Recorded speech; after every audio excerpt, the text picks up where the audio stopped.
Right, hello, this is the allotment shed.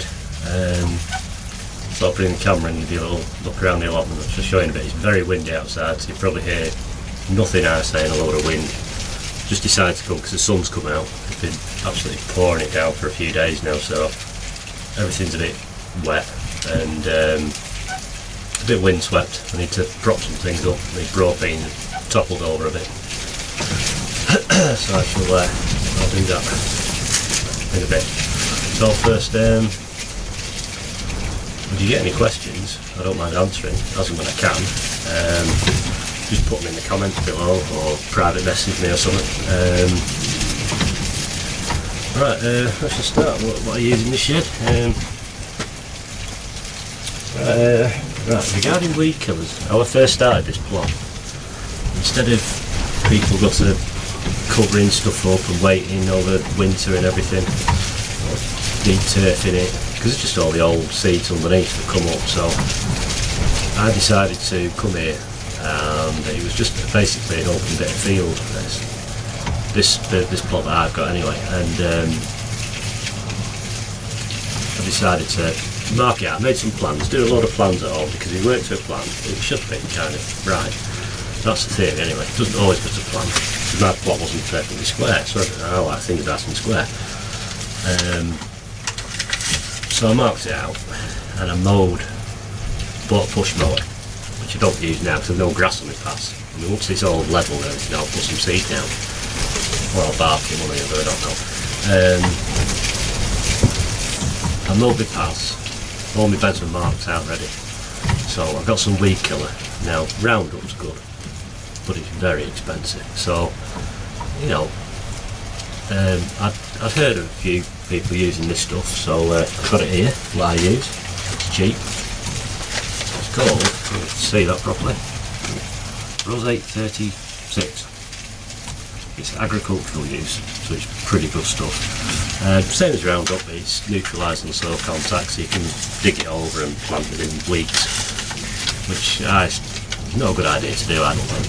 The best thing to do is just spray everything. Don't rake it or clear it up. Leave it until it's absolutely disintegrated, and it gives a chance to get right down into the roots.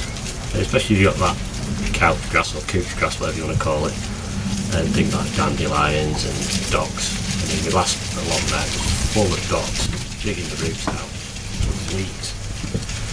So yeah, put the weed killer down, spray your beds, and just leave it. I mean, I got this plot in September, and well, I paid for it in the middle of August, but I took 2 weeks planning and everything. Then measured it all up, decided what I was going to do, and then give it a good spraying, and then I just left it while I worked on other areas like, you know, fence. You know, I was lucky because a lot of the old plot holders at the other side, they kind of abandoned their plot. They've got disheartened by it or closing down and decided to leave the stuff there. So I was fortunate enough to ask a few people, and said, yeah, take what you want. So I got the fence for nothing apart from the netting which I bought off eBay, just debris netting, 2 metres. It's good because it acts a bit of a windbreak as well. And plus I use the 3 metre one over raised beds, because my raised beds here I think are 5 foot by 10.5, and I might alter them eventually because I don't really like raised beds, but because it gets very wet here, and because the drainage isn't very good, because I found out it was used to grow potatoes in a few years ago, this field, so it was all de-stoned, which is great for digging. The other thing is it's very fine, so when it rains it compacts very easy. So all I was doing while I was waiting for the weed killer is collecting as much manure. You know, I live in an area where I could drive within 10 miles and someone will be leaving bags of free manure out. So I got a lot of it. I prefer the stuff with short shavings in it rather than hay or straw because of the seeds. But it's fine if you can get it to fire up, you know, and hot rot it, which if you get a lot of it, enough to fill, like, you know, you stack 4 pallets in a cube and fill that right to the top, it's going to get hot. But you need to start turning it every 2 weeks. Put some sulphate of ammonia in, sprinkle some of that in every 6 to 8 inches, and that'll get it really hot. And then when that's sort of got hot 2 or 3 times and begins to cool, pretty much anything bad in it is died. You're going to get the odd seed still surviving it, but you know, that's just the way it is. But if you go into like digging everything over, you're just going to bring everything from yesteryear up to the top, and it's just going to grow. And you don't know what was down there before. You know, if you get to a plot and there's no dock leaves on there, and you turn your plot over and there used to be docks, you're going to bring all them viable seeds, because they're viable for years, dock seeds. You'll bring them to the top. You'll go away for a few weeks and you'll come back thinking it's going to be as you left it. Well, it ain't. It's going to look like someone's come down with all the seeds and thrown it all over it, and a lot of people walk away from the plot then. They think, that's it, I can't keep up with it. So what I did with this, I tried to do the prep work to make it easier for me for maintenance. So all my raised beds, the soil isn't actually from here. Basically, I put the weed killer at the bottom of the bed, and then I bought some bales of hay. There's basically a bale of hay in each bed. I've got 4 main beds, raised beds anyway, I use. So yeah, bale of hay in the bottom of each one. But first I put cardboard in, a layer of cardboard, to stop anything from coming through that the weed killer missed. And then I got some old grow bags, which I had quite a few of, probably about 15. You know, so I'll split them between the beds, and then I got some horse manure that I found some local stables and whatnot. Just kept bringing it up in bags, and when I had enough here, I put a fair bit in each one, and then I had some old compost left about in pots, so that went into it. And then I capped them off with half a bale of straw each. They were capped off in probably November, and then I put a membrane over the top because I thought there'll be like an active compost heap all winter. The bed is actually a compost heap. It's called Lasagna Garden. And then when I uncovered them earlier this year, I bought some topsoil for 3 of the beds. One of them just got 2 big bags of compost cracked on it. I put probably 4 bags on each, but before I put the soil on, I collected a lot of leaf last autumn when it all fell. I came here with about 8 or 9 bin bags. Found little lay-bars where it all gathered up, collected it all up, mixed it with sulphate of ammonia just to try and get it hot, and it got hot. It wasn't all broken down because I didn't shred it, but it don't matter. I put that in under the straw, and it's actually worked really well. I don't get too many weeds at all. And everything's dry. I've not had a problem with anything being dry because all that straw, hay, soaked up all the water through that horrible wet winter we had. And it's even though we've had a few weeks where it's been really sunny and hot and dry, it's you put your finger in and it's still nice and wet underneath, which is fantastic, because I've always thought with raised beds, you know, if you've got a plot that's like drowning in the winter and then baked dry in the summer, you're going to think, I'm going to have to water it. Now ideally it should only water some in and then it should tap itself in. Otherwise everything will be shallow rooted, which doesn't do well. You know, so you just need to keep the weeds down. Make sure it's watered in well when you plant something, and leave it from there. Now, because I was rushing to get stuff in a bit, it's been a busy year really. A lot of things have come up that I weren't expecting. I usually grow stuff through membrane or cardboard. So when I used to do my brassicas, I used to put some the water membrane down. I used to get a bit of metal tube and I used to warm it up with a blow lamp and burn holes through it to seal it, otherwise it gets that bits of strands flaying all over the place. So I burnt the holes through, and then I'd start my brassicas off in seed trays, and when they got to about 4 or 5 inch high, you know, I'd plant them through the membrane so I wouldn't really have any weeding to do. And then there was a thing about stopping butterflies and things getting on it, so I got the debris netting and I use alkathene water main part, blue stuff, and make a series of hoops, brace them across with a cane or a piece of batten so they don't all cave in. Cover the net, and I do the net so it's tight on the bed, so that was like no maintenance because I didn't get any weeds, The net was pretty tight around the bottom, so I didn't get really any problem with slugs. I didn't get any problem with butterflies. So in theory it was like, once you've planted them, you didn't have to do anything until you harvest them. Which if you can do that on, you know, 25% of your plot, it's a lot less work for you to do. You know, things like onions you have to weed between, carrots, they're the annoying things, but that's just the way it goes. Luckily, because my onion bed, I capped it off with a couple of bags of compost. I probably had about 4 or 5 weeds in it. I've not really had to do anything in it, you know, and it's really worked out quite well. So I'll take I'll give you a tour of the allotment in a minute, but like I say, you might not hear anything because of the wind. A couple of other things I've got here to say. I registered on a site called Blightwatch a couple of years ago. Which is handy because it tells you if there's blight known in your area. Now, it's usually up this end, July, August, and I've had it every year. You know, but I kind of hold it back because I start treating it when the temperature kind of gets near perfect for it. Prevention is always best. Once you get it, you can't really cure it, you can kind of manage it. You know, but don't let it go too far because you might lose your crop. So, I mean, we're middle of June now, birthday tomorrow, so I'm not doing anything tomorrow. Might go fishing for a couple of hours. Basically, get some of the stuff, this Bordeaux mixture. You know, follow the instructions, you mix it, and you spray everything pretty much fortnightly. So it's usually second earlies and your main croppers that get hit worse, because you've started digging up your first early by the time blight arrives. And on tomatoes, if they're outdoor, you're going to get it on them. So you know, you have to prevent it on potatoes, and then if you get it on your tomatoes, you can't really start treating it till you've actually got it. So it's going to hinder the crop a bit, I think. But usually I grow mine in polytunnel, so I've had it once in a polytunnel. I don't know how it got in there, but it did. Probably myself cross-contaminating something. Like mounting up my potatoes and then walking in my polytunnel and spreading the spores on. I don't know. But I still got a good crop.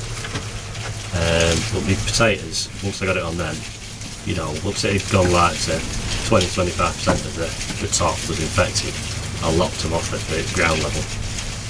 And then I didn't dig them up until it was a really dry day. And to make sure there's no green foliage knocking about, you need to get that out of the way, because the spores will live on that. You just have to hope it's not gone down into the tubers. Because you won't know. I mean, once I had one of my tubers had it, I didn't know until I put it in the oven to bake it, and it just sort of burst and all this pus come out and it stunk. So I sacked all my spuds up, and I had to keep emptying them and checking them for any ones that was looking a bit dodgy. I mean, some you get a bit of scab on, you know, by the by, you know, buy perfectly good potatoes that are scabby on the outside, you know. It's yeah, so blight's a big enemy for the allotment holder and the gardener. It's, you know, you can grow everything that you eat, but it's always good to grow things necessarily you don't really eat, because the work you put into them will actually make you eat them, because you've grown them, you've seen them come from a seed. Yeah, you kind of look after it, because it's fighting a losing battle all the time, because it's against all the elements, the weeds, the bad weather, and once it's got to that stage, you think, right, it's made it this far, so I'm going to enjoy this, because you've helped it along the way. Without your help, it wouldn't have made it, you know. So it's good to think you're kind of in control, you know, that you are providing your crop with the ideal sort of growing ground, a bit like a forest, I suppose. You know, no one looks after a forest. Woodlands look after themselves, really.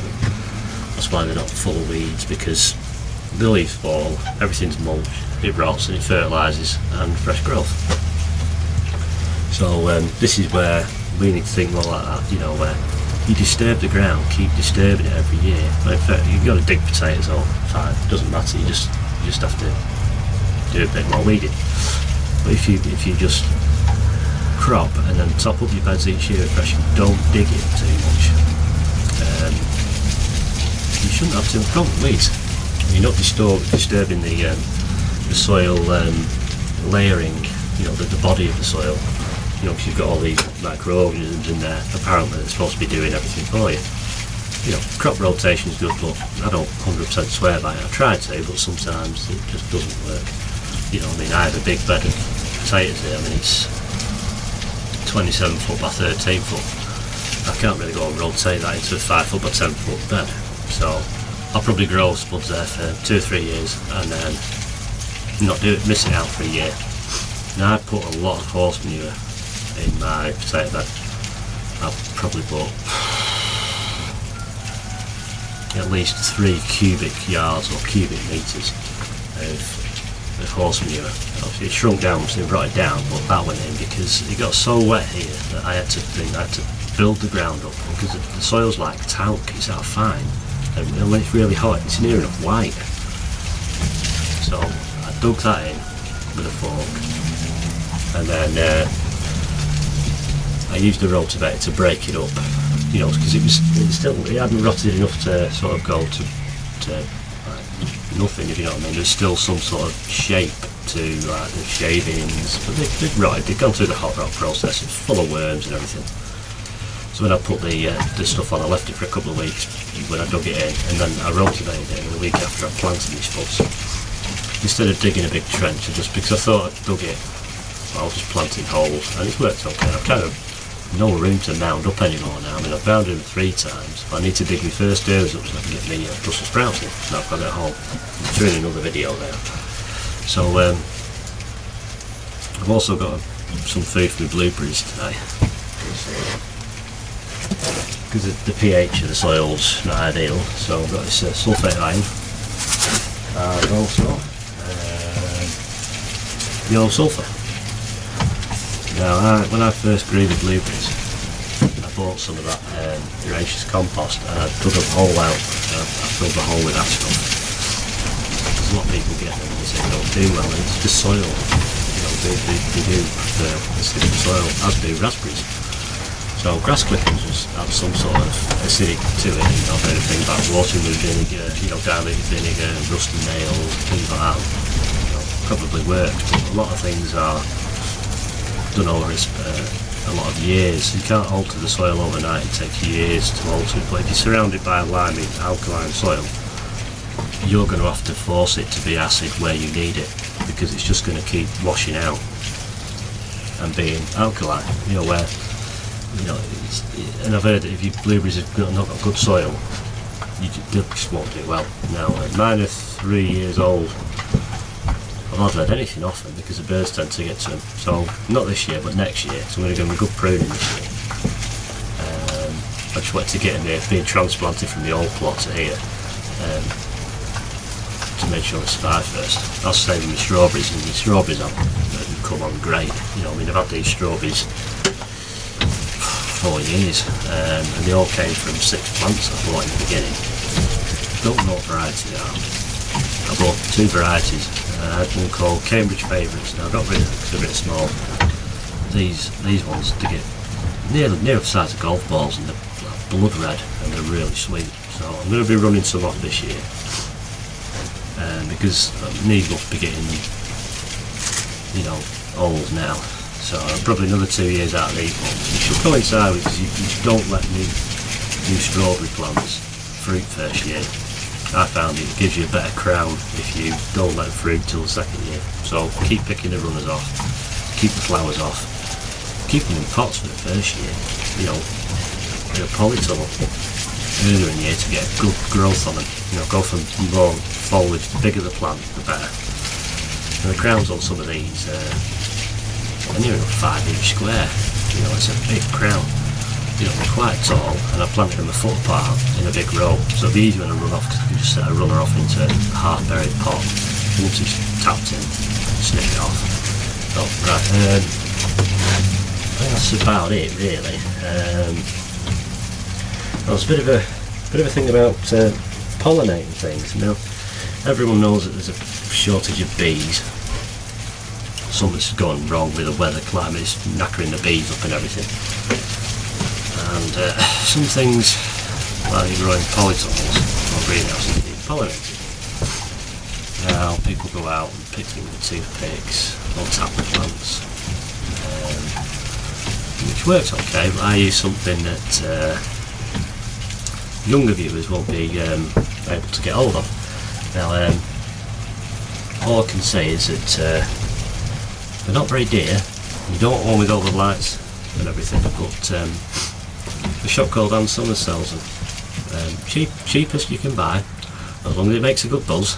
And just go in your polytunnel when the flowers are there, and just hold it on the fruit sort of stem, you know, the truss that holds the fruit, and you'll just see this pollen dust off everywhere.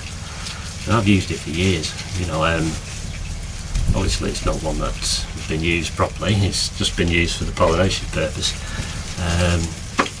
and it's cracking, it's great, you know. I can't fault it, to be honest. Pretty much 100% pollination. So if you get some plants that require pollinating, I do suggest you get one. And if you're a man, make sure you inform the missus, because she might wonder what you're doing.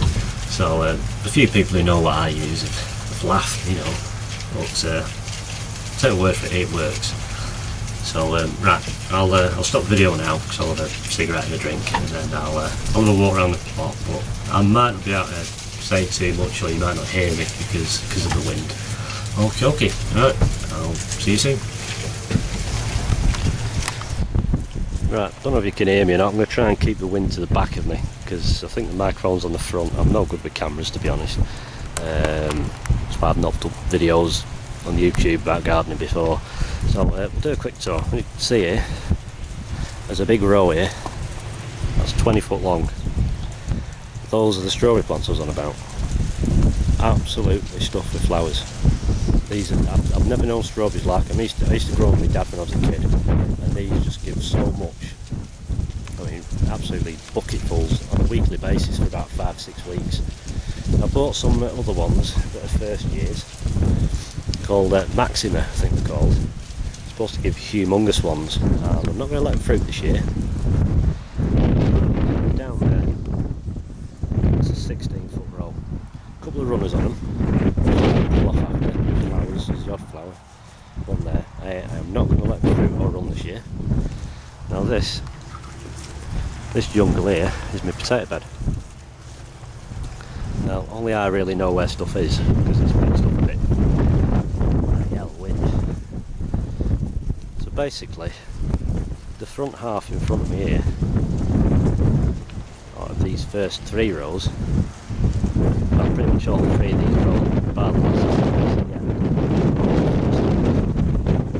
and then I have the first half of these 3 rows are secondarily at the back there, and crop, which I made a mistake, it's exactly black crop, it's absolutely next year I'm going to put the first earth up here. Now, so first earth I'm going to start digging because I've had a bit of rain, it should start swelling. I've got some flowers on the second earth already. No signs of black, so I've not heard any reports. Right, so I'll turn around the other way, and I have 2 rows here. These are Charlotte potatoes. They're jammed in between. I've got a raspberry cane bed there, another raspberry cane bed, which are getting ready to be tied up to the first wire on both. They bought these as first year canes this year. I didn't want to transplant the old ones because they always had like a bit of rust on the leaf. This bed here I've got some peas, which are called Jumbo. Not done them before. You can use Hurst green shaft, which are brilliant. Back there, I don't know what I'm going to do. Grapevine, a red and a white grapevine. I might have to build some sort of poly cap for them as when they get up, when I train them up so high. This creation here will have cucumbers on it. The idea is the cucumbers will grow through the back. Compost heap, some bags of soil that I dug out of the garden when we returfed it long ago, so I thought I'm not going to waste it, I'll choke it down for a year and I'll use it. And this one is all leaf that I bought, I got last year, collected up. It's great for mulching, and that was some basically old straw and manure that's slowly rotting down. 2 water butts, linked together with outside tap. Spare alg thing for my hoops. Right, back here, I think I've got 1, 2, 3, 4, 5, 6, 7, 10 rows of garlic there. I worked out about 50 garlic bulbs. Different varieties. The back three were actually grew better through the winter because they were just Tesco's own, but the other ones I bought. I've got my winter onions, and that was going to seed, so I'm going to pull that off. Started to thicken up some of them, but I'm not going to do winter onions again because I find they're, you lose a lot because it's, well, I should have done the bed a little bit higher, to be honest, because it actually gets wet up here as well. This bed here, it's a 10 foot by 5 foot, well 10.5 foot by 5, is full of onions, and there's 209 in there. There's three different varieties of white and a couple of rows of red. Really strong. I mean, these nets, these stand-ups are really strong. I've never had one collapse on me yet. They come at the end here, and there's a peg at the end there.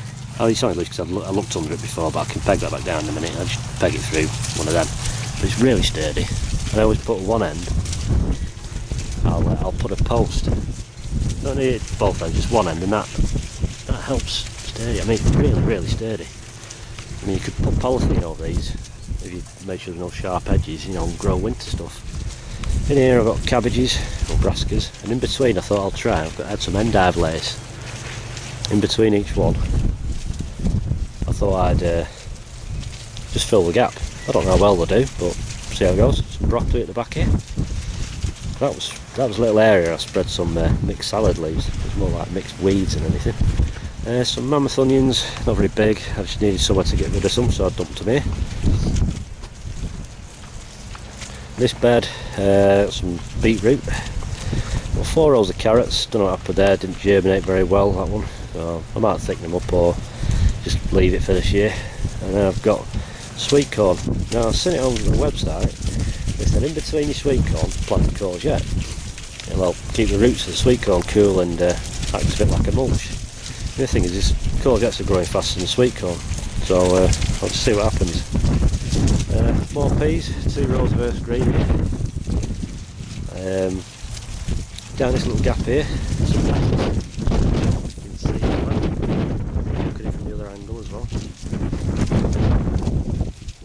Old decoy owl there as well, the spinny head. I've got sick of things nicking my peas. So they seem to have done the trick anyway. As well as this flappy, it's about £2.50 off eBay. Right, so I'll roll with, these are the Paris Island, the same as I grew at home, and I've got Lola Rossa down the back. Runner beans, for some reason, need to be persuaded onto the canes because they keep coming off. And broad beans at the back here, that need to be tied up a bit more. I just put string support around the top from, the 4 canes I've got in, just to hold them up. In between here, I planted some radish, and I'll see if I can pull some. Oh, yeah, got a big radish here. There's that. Nothing wrong with that. I didn't used to like radish, they were always hot, but these ones, I think they're breakfast radish, they're actually they're nice, they're alright. So I might actually crop these today. Quite a lot. Don't worry about that noise, it's all the ribbon stuff flapping. In this bed here, it's a 6 foot by 10 foot this bed. Basically I've allocated pretty much a 2 foot square area, which will be nowhere near enough when they get fully grown, but I've got 6 blueberry bushes here, 2 of each variety. These 2 at this end early season, 2 mid season, 2 late season. Apparently these big ones get 8 foot high. So just actually loads of berries forming on them. Whether I'll beat the birds to them, I don't know. And then I've stuck some pots in with the bottoms cut out. There are actually herbs in them. I think there's basil as well as weeds in there. I think that's rosemary or sage, I can't remember now. I've got it wrote down somewhere. That one over there looks like more grass than thyme. And coriander. In the middle I put some flower bulbs in, they're just bluebells, that's what they're called. Forgot for a minute then. I'm not really into flowers, but apparently it's supposed to help. Behind my shed door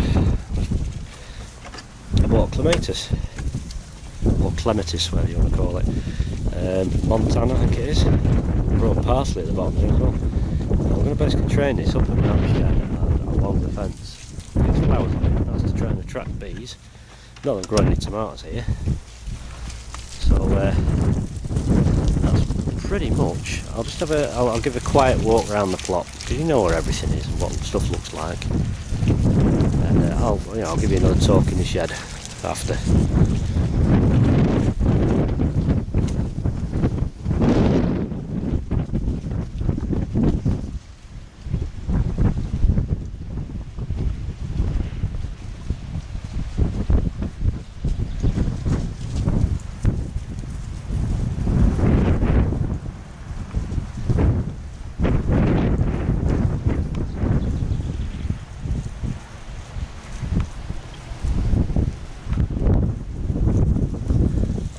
Yeah, these potatoes have really come on this last week.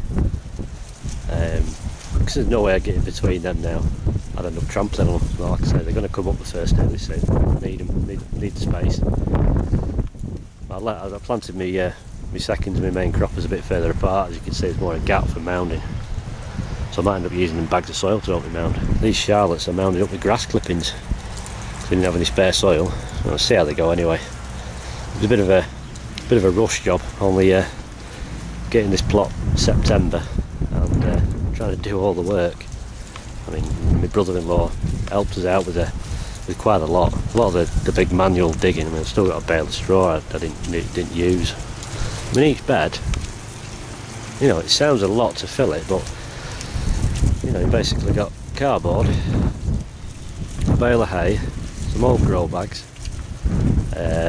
Probably stick some shredded newspaper in the middle if you wanted to. Some soil or old compost. Cover it off with half a bale of straw. Cover it over, make sure you wet it all. Cover it over, leave it over winter, it'll sink, and then top it off with soil. And it's done alright. So, and the wood's cheap enough. I mean, it's just that like 5x1 pressure treated. I think it's about £7 for a 16-foot length. It's definitely, if you want no hassle, it's the way to go. You know, if you've only got a small plot, I mean, this is 150 square yard, it's smaller than the old plot. My old plot was 200, but I had a polytunnel on there. And this shed I bought was off a lady at the old allotments. I mean, it was 40 quid, she said she wanted for it, and it's an absolute bargain. I mean, she'd never actually got around to using it, because she'd only been on the other side for a year. And I think, you know, she just didn't have the time to come down. I think she was hoping to get cracking the year after, but obviously we got told you know, that the landowners wanted to sell the land or rent it out. You know, we could buy it for a stupid amount. We thought no, so basically we all separated, and there's probably about 12 of us that have come to this site, and this site's only been here about 2 or 3 years. But yeah, when I came in, my plot kind of looked a bit like that, but not quite as long. The grass as that. Obviously it's been mowed. It's probably about 4 inches high, the grass, and obviously a lot of couch grass in it, but not too bad. So I've got a declay falcon up here. It needs refixing. The weight of it's got sand in its arse end, and it's screwed to that. It's starting to lean a bit, but they do work. You know, anything that flaps about, keep the birds away. I thought it was mice, and I was setting mouse traps, and then didn't get anything. I thought the holes were too neat. I thought the birds were pecking them out, because there are crows around here. There is actually a resident owl in a tree over. There's an owl box over yonder. Well, people have seen like a little. I can't really make out because where the sun is.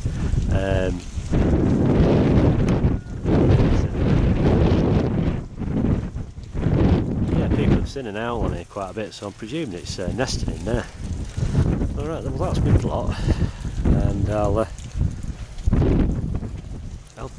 I'll try and do as much updates as I can. I mean, I won't be doing like every couple of weeks like Rick Van Man.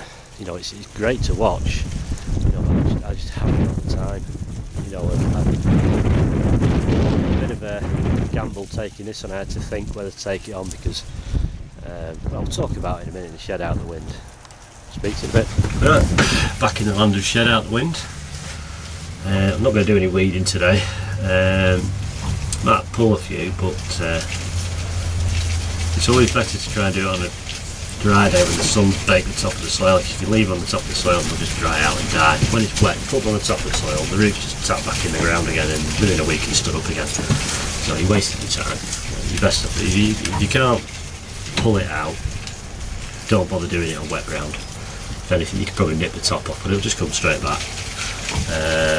Don't spray weed killer near your crops, too near. You can use some. You went along with a paintbrush or a real micro fine spray and just give nuisance things like dandelions a bit of a spray. Things that have got a big leaf, you can probably just paint it on really.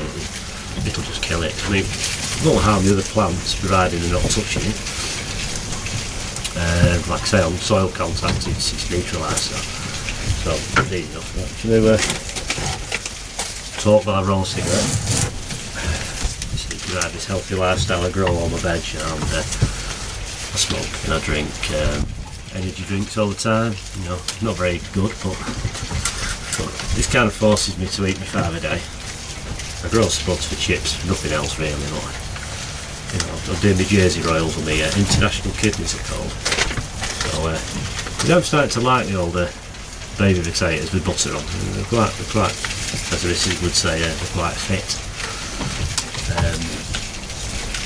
Yeah, if you get a problem with birds, I mean, get some of this ribbon stuff like that. I've got a bed down there, I've just got a tall cage in it. I've tied a 3-foot strip to it and just let it flap about. It does you ready when you're here, because you come here for a bit of peace. Being a fisherman, I love peace in the outdoors, and weather doesn't bother me. I've been here in snow, absolutely. I mean, when we were putting the shed up, me and my brother-in-law, it was absolutely hammering it down. We were holding the shed roof up over our heads to try and get out the worst of it. But I thought, well, it's got to go up because, I didn't want to get nicked. I'm not saying there's anyone around here to nick it, but you never know. You just got to be careful. You don't, until you actually start to talk to everyone. Some along the sides, you get people that will give information, and you get some sort of clicky few that just won't want to mix. They'll think, there's a newbie coming here, and don't talk to them. It's supposed to be a friendly atmosphere, which I'd probably say 99% of it here is. People have to understand that we came on here and we had our way of doing things, with the net fencing, and a lot of people weren't keen on it, but it looks tidy, it's organised, and the people who don't look after the plots, which see that the weeds get up and the dandelions and they're airborne, they land all over your plot. It's a nightmare.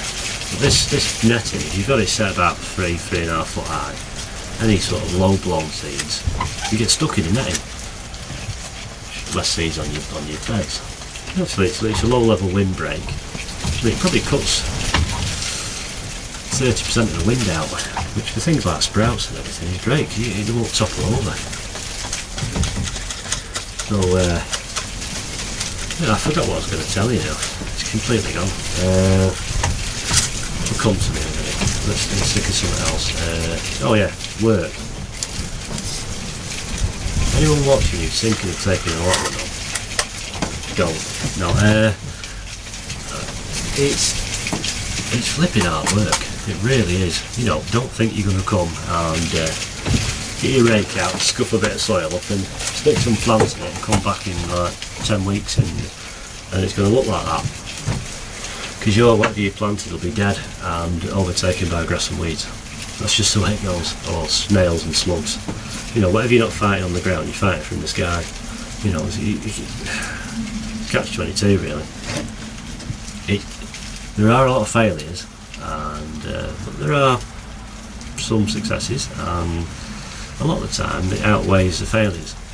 Try new things. You can always dedicate an area of your plot to, experiments. I mean, Rick Van Man, he does a lot of that with he's doing these paddling pools, which is a good idea, because he had this video on the FAF scale. Now I'm all for that. The less faffing you can do, the better, because all you want to do at the end of the day is grow your own crop. And I wouldn't say it's particularly that cheap to do. If you had to buy everything, start a new plot up, you'd be talking into the hundreds. Do you need a polytunnel? No. Do you need a shed? No. Once you're established, you can just come down here a few raised beds and just bring your hoe or your rake in the back of the van. I mean, you don't need to buy rotavators. I mean, I never used to use these things, you know, but they're great for breaking the top of soil up and then just bash it about with a rake. You know, I have a little petrol rotavator, little tiller thing. My mum bought me that because I did my back in a few years ago digging in my old plot over because I was just doing too much. You know, I tend to do that. I don't like waiting around. You know, it's like, got it, I want to get growing in it. And because I didn't get a crop from this last year and I haven't got a pallet on it, the only real sort of money ones this year are the strawberries because they're bloody dear to buy. I mean, my fruits, I'm hoping they'll pay for the plot. You know, because you've got to think, yeah, the plots, the cost doesn't come anywhere near what it costs to buy the stuff, but it's the travelling. Every time you go to a plot, how much fuel is it? How many hours have you put in? You know, at the end of the day, I think what happens is you start growing stuff and you get addicted, and it's hard to stop. I mean, my number one hobby I've done for 30 odd years is fishing. I love it. But I find this is starting to take over, so I need to take a step back and sort of say, you know, I need to stop spending so much time and just plant things and get the preparation right, you know, with the nets and the membrane, and leave it and just try and maintain it as best as I can. And if it gets too much, if it takes over your life, you know, downsize a bit. You know, either just leave it a few pots or containers in the back garden. You know, if you've got plenty of time, weekend, I mean, it's great for the kids. It's good to get them out because I don't think kids are given enough opportunity. Everyone used to, when I was at school, everyone used to think, oh, gardening was for thickos. You've got to be pretty smart, you know, to beat nature. It takes some thinking, you know, and when you start drawing, you use a ruler. Now, how many kids these days use a ruler? No, it's all a computer. I can draw a square with a mouse. You know, it's like get a pen, you know, pen and paper out and a ruler and do your plants from scratch. You know, and your crop rotations and what you can plant when, you know, and different pests, identifying diseases. It takes a bit of thinking, so it's definitely not for the thickos. You know, maybe if you like to grow weeds and grass, it's not too hard, just lob it on the ground and leave it. But I generally say the gardening, the way the veg, and same with the flowers. I mean, I reckon the flowers are probably even harder. So yeah, it takes some serious planning and thinking, so do not rush into it and take too much on, because it is a lot of work. And I've seen too many people, because I was on the committee at the old site. I didn't want to be, I just wanted to go and grow my veg, that was it, but I got roped into it. So it was kind of like a silent one, and people would come on the open day and you get asked loads of questions, and I used to just say, don't faff about, just dig something and stick something in the ground, grow as you go. You know, it's different if you take it on in the winter, because you can dig a bed and put some winter stuff in and then carry on with it, provided it's not too wet. You can do more damage really. I think I did, treading everything around, it was all muddy and sloppy. But I just needed to get it done, because I thought this year I'm going to be busy, so I only had up till Christmas to get the bulk of the prep done. And I didn't come here for about 6 weeks, you know. I came here, uncovered it, and I thought, all right, you know, I'll get started, I'll try this, and so far, touch wood, it's doing alright. I'm quite impressed with it, actually. Really low budget, like I say, fence was free, bit of netting, shed was 40 quid. The net's about 25 quid for 50 metres. You know, so that's a lot. Roll a membrane out anyway. I've not used any of that here actually. Not got any membrane down at all. Doesn't like me. I mean, there's a chap on here who absolutely covers his plot completely with membrane, and he just has his raised beds above it. It's okay, but shaded areas tend to invite slugs somewhere to hide. So I think under membrane you might like it, but when it gets hot, they won't. They'll soon fry.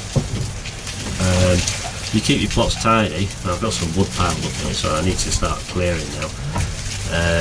Because I need it to build a cucumber frame for at home for the outdoor cucumbers. If you keep it tidy, there's nowhere for slugs to sort of hide, you know, like they do under a plank of wood, you know, and it eliminates it. I mean, some people put like a little pond or an old Belfast pot sink or half sunk bath to try and attract frogs. And it's good because, you know, nature will have its balance. Now, I don't go planting nettles here because I did that once before and then took over the area, so it took some getting rid of. So I thought if I ever do nettles again, it will be in a pot. That's it. But I mean, I can go somewhere and collect nettles to make, you know, the nettle tea and all that lot. So right, we'll leave it on that, and I'll keep you posted. And any questions, ask. You know, and I will do my best. I mean, I'm not the world's best gardener. I did a bit with my dad when I was a kid, and took it up again about 8 years ago.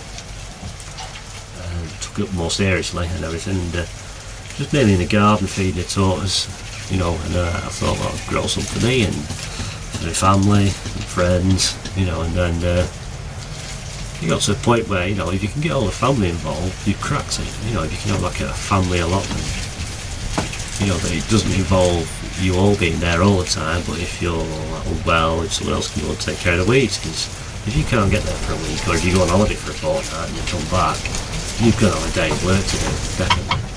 You know, if you can try and keep it down to 2 or 3 hours a week, then you can't complain that really. You know, because once your prep's right, you're planting, by May through till October is the reward, and it's the harvest. You know, it's coming up to the big harvest time. End of June through to August is the big harvest time. And I don't usually grow my cabbages for hearts. I grow them as greens because I'm impatient.